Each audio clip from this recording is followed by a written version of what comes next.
Saan niya kala nilagay? Ano, Pelisa? Diyan lang kayo, ha? Diyan lang kayo. Wala talaga. Ay, pa. Saka tinakas yun. Kagabi nga may narinig ako na parang umano dito. Baka tingin ko nandiyan siya. Paano yan kayo? Oo, baka nilagay niya sa bubong. Ay, loko-loko na to na dayuhan. Saan niya nilagay ano? Pancho? Saan ba yung ano, yung anak mo? Pancho? Saan niya nilagay? Nag-aabang siya ng ano, ibon.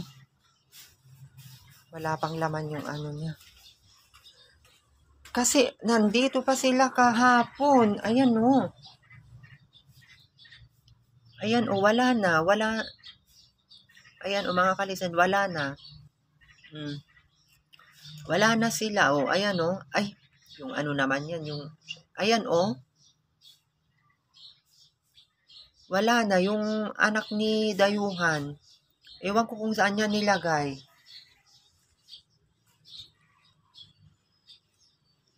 Naku po. Ayan, wala na yung pagkain nila. Saan niya kaya nilagay? Nagloko ato yan.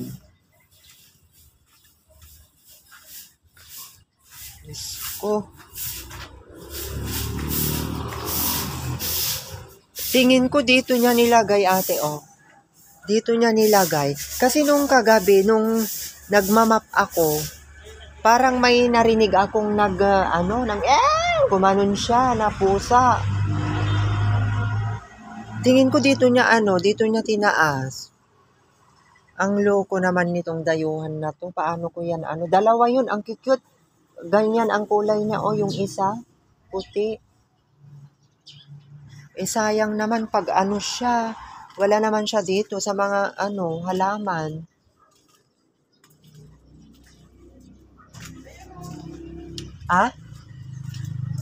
Nasaan siya? Kumalampag?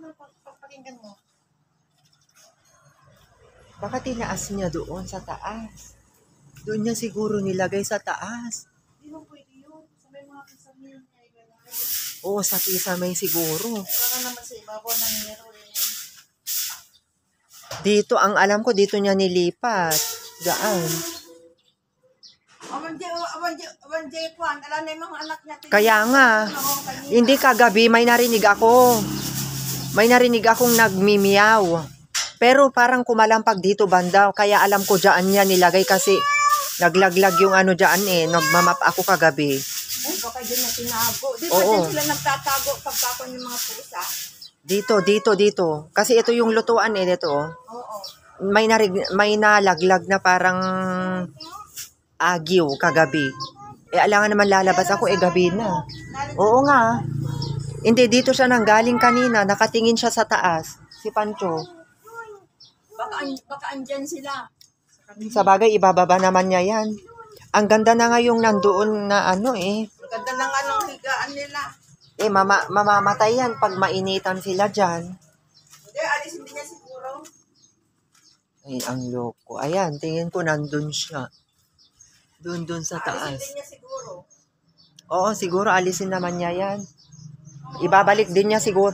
Kasi yung mga... Yung nanay. Wala nga sila doon.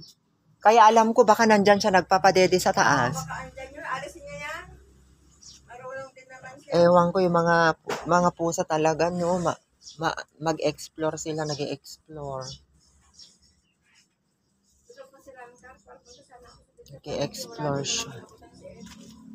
So, ayan lamang mga kalisan, hindi ko alam kung saan nilagay ni Dayuhan yung kanyang anak. Ang alam ko kasi kahapon uulan, pero hindi naman siya umulan. Kaya inilipat-lipat niya. Di namin alam kung ano, i-update ko na lang kayo mga kalisan kung saan siya. Pero tingin ko doon kasi may narinig akong kumalampag sa taas kagabi. Gabi na kasi nagmamap ako kagabi. May narinig ako na parang nagmiyaw na kitten, kuting. May kuting akong naririnig kagabi. So ano, paano yan? Pelisa,